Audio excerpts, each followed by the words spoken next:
365 jours après la prise de pouvoir par les forces de défense et de sécurité, le ministre chargé des missions à la présidence de la République, porte-parole du CTRI, Ulrich Mafumbi Mafumbi, était face à la presse ce samedi 31 août 2024. Depuis le coup de la libération du 30 août 2023, plusieurs réformes ont été initiées au sein des institutions du Gabon visant leur restauration. De nombreux chantiers ont été lancés dans différents domaines. Il s'est agi pour les nouveaux hommes forts de dresser le bilan des réalisations au terme d'une année à la tête du pays. L'éducation, la santé et la culture ont connu des fortes transformations. Dans le domaine de l'éducation, en seulement un an, le secteur de l'éducation au Gabon a été profondément transformé. D'abord, il y a eu la suppression des frais d'inscription scolaire.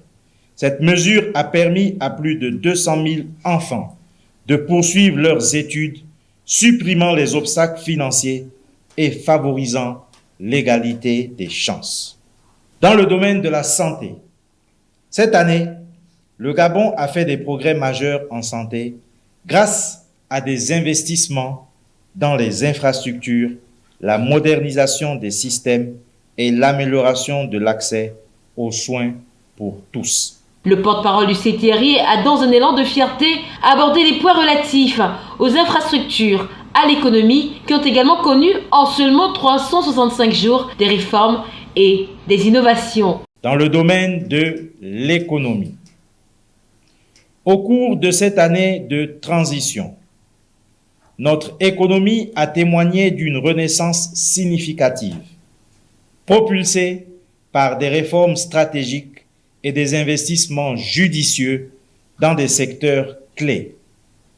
Voici les points forts de notre parcours économique.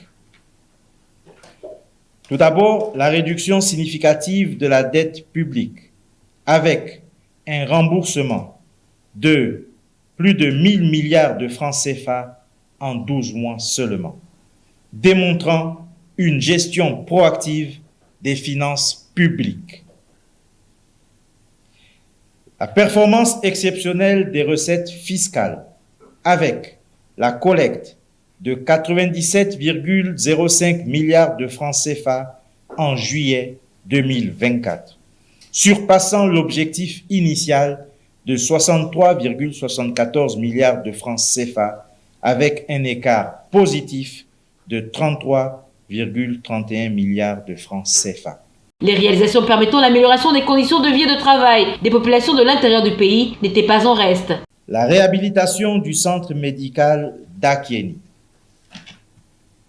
la rénovation complète de l'hôpital Amissa Bongo à Franceville, la réouverture des écoles provinciales de formation sanitaire à Mouila et à Makoko pour former des futurs professionnels de santé du Gabon. De même que le tableau du bilan dressé laisse exprimer des satisfactions de la part du CTRI et de populations, il n'en demeure pas moins que beaucoup reste encore à faire. Les autorités comptent pour ainsi dire sur la participation et la collaboration de tous les Gabonais en vue d'une transformation véritable du pays.